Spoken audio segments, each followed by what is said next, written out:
Housing Development Progress. Number one and the best. Housing Development Progress. Number one. Number one. Housing Development Progress. Number one and the best. Housing Development Progress. Number one. Housing Development Progress. In Nigeria. Housing Development Progress. In Africa. Housing Development Program and the globe.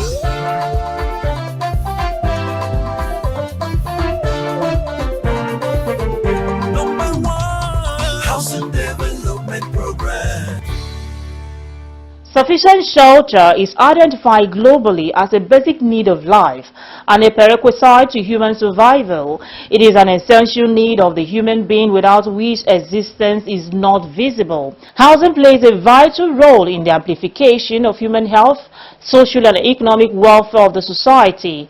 Globally, housing the human urban poor in suitable conditions has continued to be a tussle. This is even more severe in developing countries like Nigeria. In 2018, the World Bank reported that Nigeria needed 700,000 housing units annually to tackle the severe shortage. What are the barriers to the provision of affordable housing in Nigeria? We shall be discussing these and more on housing development today. As always, I am your housing diva, Flora Annie. Before we get started, let's check out the trending news in the sector.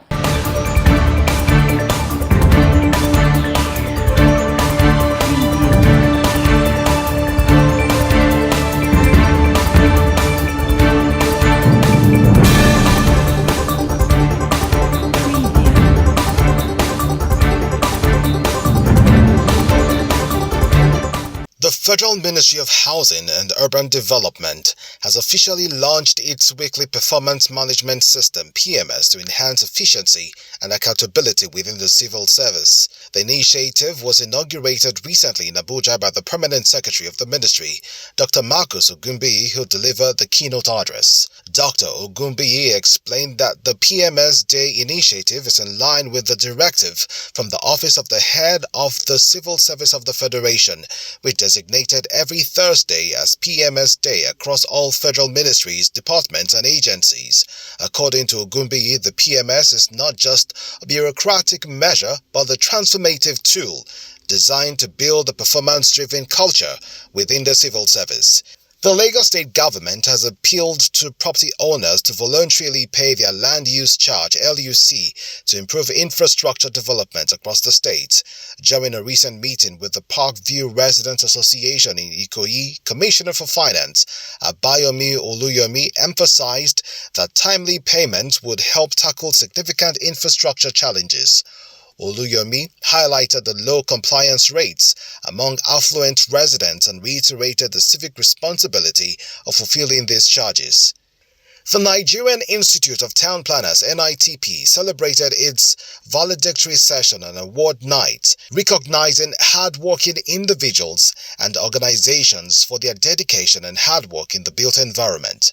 The event, which featured a series of activities including keynote speeches, testimonies from past and present presidents of the institute, and networking, provided a platform for industry leaders and professionals to exchange ideas and reflect on the progress of the field. Delivering his speech, the president of the institute, town planner Nathaniel Atebije, highlighted the importance of recognizing and appreciating hard-working individuals in the housing sector. Among the awardees who were recognized, Housing TV Africa was awarded for its great advocacy and support towards the Institute and its outstanding role in showcasing and advancing the housing sector through its impactful programs and media coverage.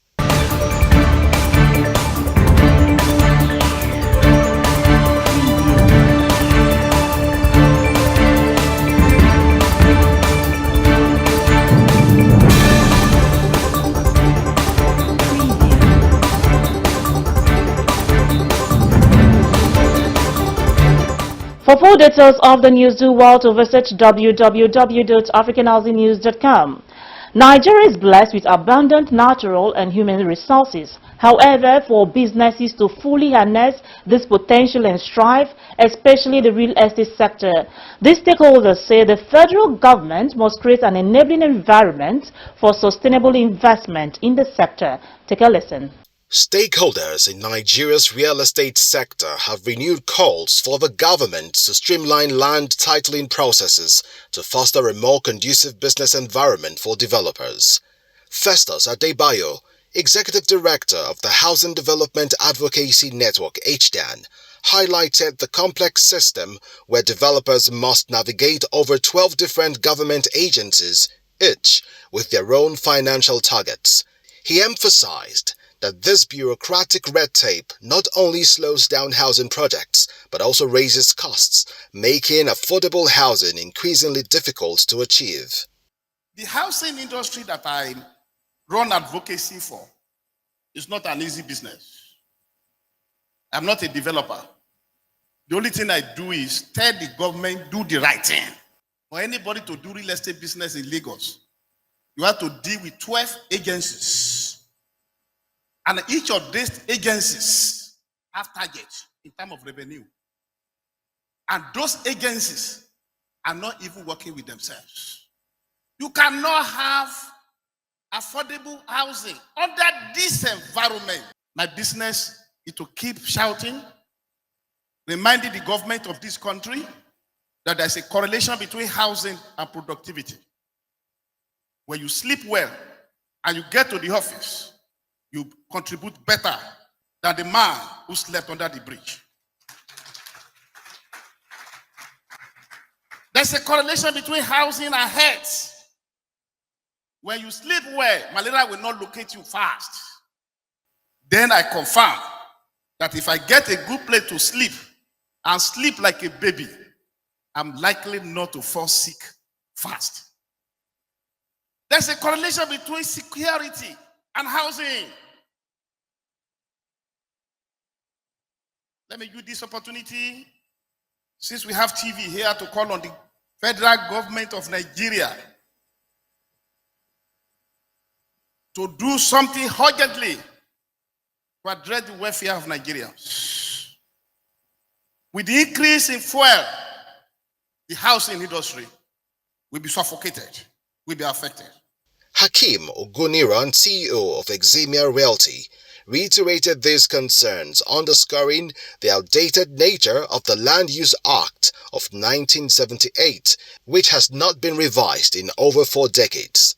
He suggested that a one-stop shop for all land approvals could radically transform the sector, cutting through the inefficiencies and regulatory hurdles that currently stifle development. Oguniran further pointed out that the real estate sector's potential remains untapped due to these outdated regulations, which need immediate reform for the sector to thrive and contribute more meaningfully to the economy. So we have opportunities. We have people making these strides. We're speaking transposition, but there are inhibitors. Just imagine if we have the kind of environment where you don't have to, just imagine if you have a one-stop shop you want to build, you can just go, only 3 agencies, all working together, not working at cross purposes.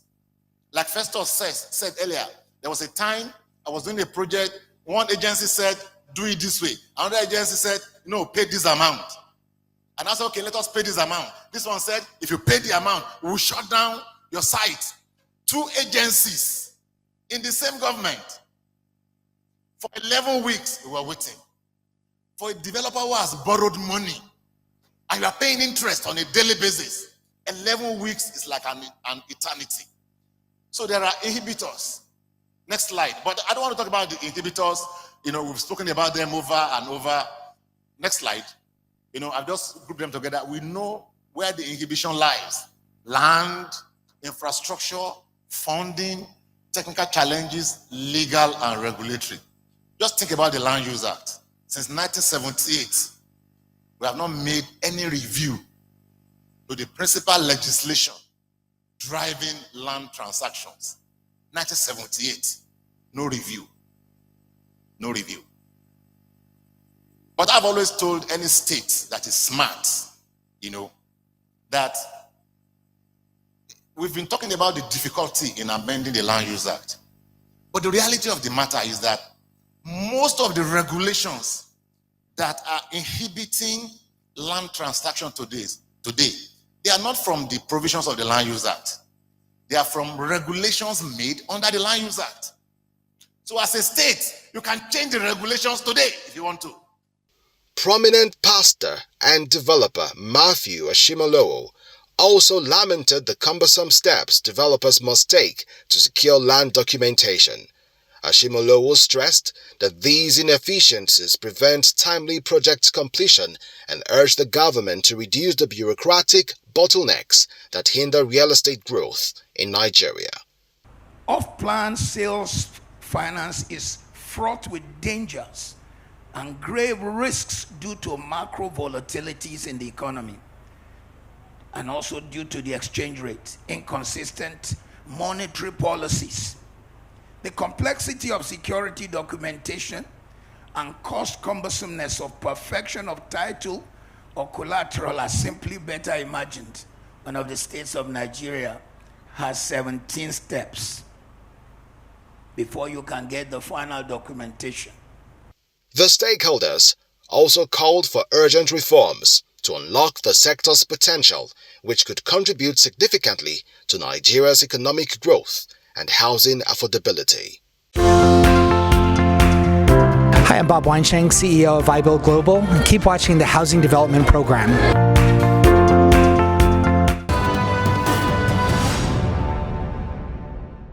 You're watching Housing Development. Contemporary demand for housing in Nigeria has reached an unparalleled extent due to mitigating factors such as human population growth and urbanization. With a population close to 200 million people, Nigeria has a housing shortfall that runs into millions. What are the barriers to achieving affordable housing in Nigeria, and can these barriers be reduced? Fesadeb, the Executive Director of Housing Development Advocacy Network, had an interactive interview with Akim Ogoniran, the CEO of Eczema Realty. Let's watch this conversation. Let's discuss housing. I have with me one of the Nigerian leading housing practitioners, Akim Ogoniran. Can you also tell us what is happening in Rwanda? Does government have funding for social housing, taking care of people that doesn't have affordability? Why just share that your own experience with us? Because what I found in South Africa, and it's still there, is that the government funded social housing, engage contractors, developers, they call them developers. They build foundation. When they finish it, they go back and take more money. When they get to Lintel, they go back, and the houses are there. And when they build, complete the houses, they don't sell. They rented it out at a very affordable rate so that those people who do not have capacity can be able to have something at their age. What is happening? Either we don't have resources. What is going on? Okay, so if you recall at one of my presentations at AIHS, when I was discussing models, South Africa was one of the models that I've always spoken about, because so the last time when I made that presentation, which must be like 6, 7, 8 years ago. After China, South Africa is the other country that has developed the highest number of affordable housing houses. Now, it's about a lot of things that are wrong with the way we try to go about it.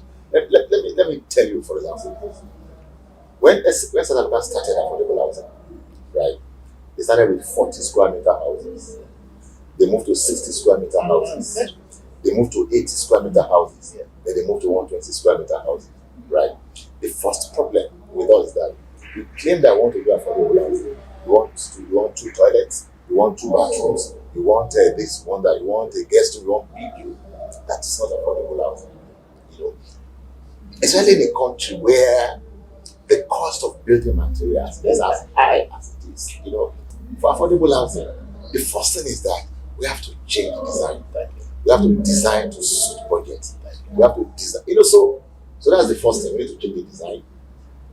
Secondly, you know that in this country also we have operated something similar to that. We have corporate CDL at Mortgage Bank, but we all know what happened. Again, no enforcement. Again, nobody has been held to account. It is the problem.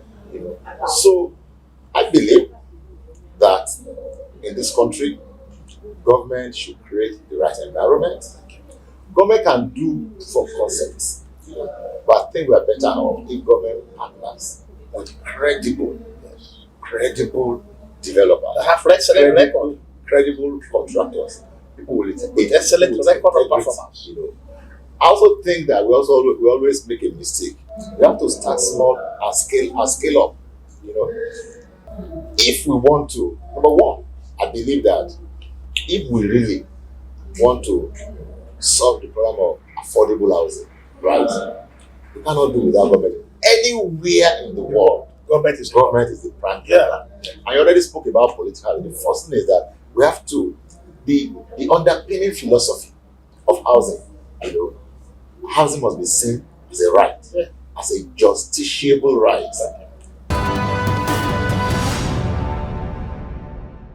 Fesadeb, the Executive Director of Housing Development Advocacy Network, with Hakim Ogonero, the CEO of Eczema Realty. Moving on, owning a land in Nigeria comes with its ups and downs. While many save money to acquire land, others save years to process them. From bureaucratic bottleneck, long registration procedures, and even inconsistent policy. On Voices on the Streets, Nigerians speak on challenges faced with owning land in the country.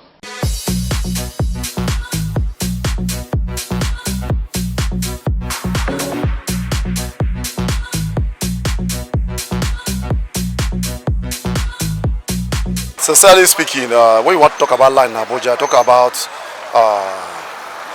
having genuine papers to land, and not the one some people deceive people to having all the chief or those local things. Let's talk about the genuine land, talking about where you have papers to it. It's really very difficult, very cumbersome. So the process of acquiring land in Abuja is just like the head of a cow passing through the needle. So many people have died, left behind their estate properties and all that. And they have issue of multiple duplication. I suffered that too. And the game those who work in those land offices do is a very terrible one. There are so many touts in this business here in Abuja. Corporate touts, let me use the word. Corporate touts. There are those who have this information. There are those who even snoop into government files. Or when they hear somebody, maybe when somebody is dead or something happened, they have a way of getting to the file, snap and reprint that kind of document and bring it to circulation. So these things are going on in the city. There are so many challenges because in a situation whereby you stay for some years in Abuja, of which precisely like 10, 20, 15 years, and God has blessed you with little change, you need to buy a plot of land. There are some people that will give you land to build, but as time goes on, they keep telling you that that place is not good. Instead, they say it's along the canal, or they tell you that that place is not suitable for where you can build, or maybe you don't have your papers. And in the sense, there are some landowners that will come and claim that they don't want you to build it, that they only give it to you to make farms, not to build a house. And as a result of this, you'll be scared. In a situation whereby they give you land, they say maybe like all these indigenous, they used to sell land for person. After they must have collected their money, you start building. By the time you finish your building, it's either they tell you that yes, the way you build it maybe it's okay to them. They will not be telling you that you calculate the amount you spend, because that happened to one of my brother. You hear about allocations, and these allocations are made not considering people like us. So they will allocate it to themselves, and you want to get it, you don't even know how to, because one, the cost is high, the protocols involved, these are just the challenges. Nothing is made, especially when it comes to housing and land in Nigeria, nothing is made simple. They are also cumbersome and complex, and just a court-like approach to everything. So it's very costly. The bottleneck in it is hectic. You acquire land from government, and by the time you want to build, they say someone else is already, These are just one of the problems that, we face as Nigerians. Nigeria need to reorganize itself. Reorganize itself in the sense that some time ago, I went to buy land. After paying for that land, I sent my client to go to the local to get me the CFO. I discovered that he took the document and went to the local government. From there, they're supposed to give me a number, which he has to take to the to the state where they are going to issue that CFO. And when the process become too cumbersome, I now went on my own. Getting there, I discovered that the local government will give you a number. It is that number you are going to go to the state where they issue the CFO. And at the where you are going to get that CFO, they tell you that they will ask you where is the original copy of the receipt which you usually buy it from for the locals. Government will not tell you, say, when you buy land from the indigene within this Abuja, they say when you go to that indigene, when you get the document, when you get to the land, they tell you that those indigenes have planted some crops there, that they are counted, they are going to pay them. And if you don't pay them, you start fighting with the individual. And the government has told that the whole of Abuja land has been taken care of, and those locals have been paid off. They gave them an allocation. There's some other individual who go to, you see some of these locals, who go to a developer like a Garaki. They go and build a small kiosk, all those local, they will be living there. When they ask them, they say they are indigene. And now somebody else will go there and build, they will demolish it, say it's not an indigene. So why are we discriminating against ourselves?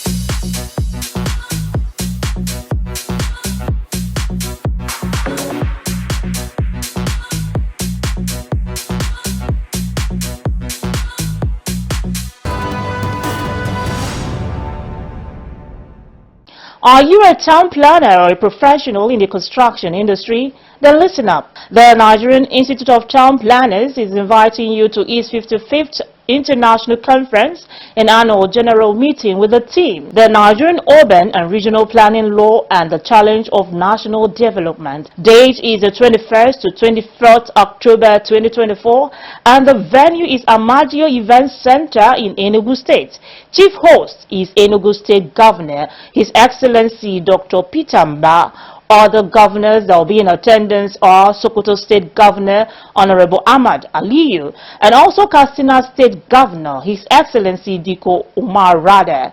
Keynote speaker is the Minister of Housing and Urban Development, Architect Ahmed Dangiwa. Now plan to attend this great event, as the conference will provide an interdisciplinary forum for researchers, practitioners, administrators, and educators to present and discuss the challenges encountered in their domain functions while seeking solutions that will benefit physical planning and development in our urban and rural settings. I'm Debbie Erb. I work for OPIC in the United States, and keep watching the Affordable Housing Development Program.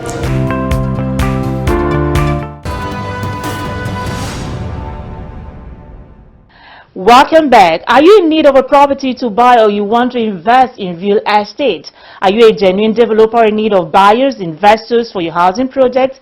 Then I've got good news for you. Property Hunters is a new segment on this program that will be showcasing on a weekly basis the best housing deals. Let's watch the deals we have today. Ellis Court is located at Katampe Extension, one of the most prestigious neighborhoods in Abuja. It is a premium area in Abuja, especially given its status as a diplomatic zone. Now, this apartment is a 4-bedroom semi-detached duplex with a BQ. The external doors are bulletproof. Check out the fitted kitchen and also the spacious living rooms and bedrooms. When you buy this property, you will enjoy 24-hour security, water treatment plant, facility management and maintenance. You have up to 4 parking spaces, all just for you.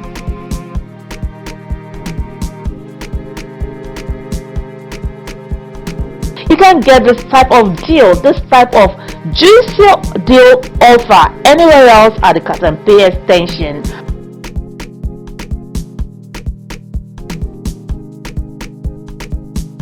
We have just a few units left.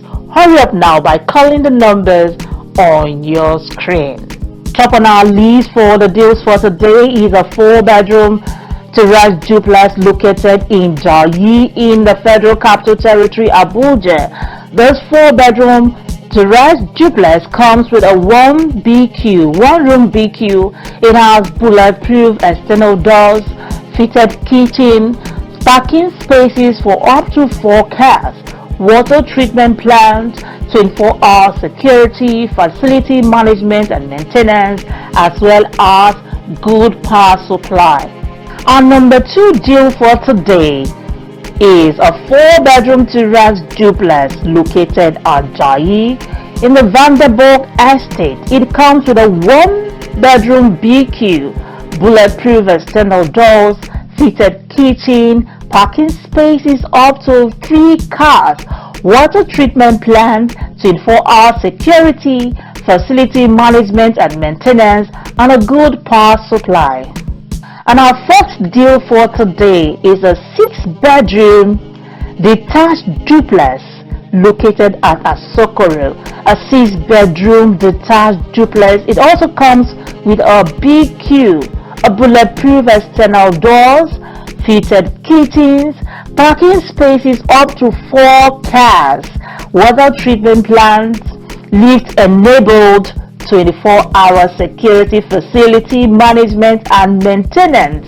Lift-enabled, a 6-bedroom detached duplex located at Asokoro. Check here to your screen for the price of this our fourth deal for today. Check the screen for the price of this our fourth deal for today, and we have just a few units left. 6-bedroom detached duplex located at Asokoro. Hello, my name is Casey Arrest. I'm the Executive Director of the Centre for Affordable Housing Finance in Africa. We're based in Johannesburg, South Africa. Please keep watching Housing Development Programme. It's a great show.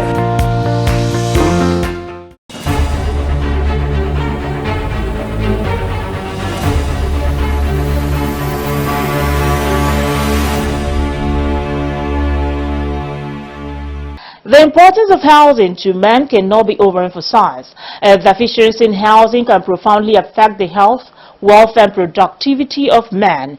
It is an indispensable necessity without which man's survival is impossible. Housing should be made a topmost priority to all. On that note, I call it a wrap on today's episode of Housing Development. Thanks for watching.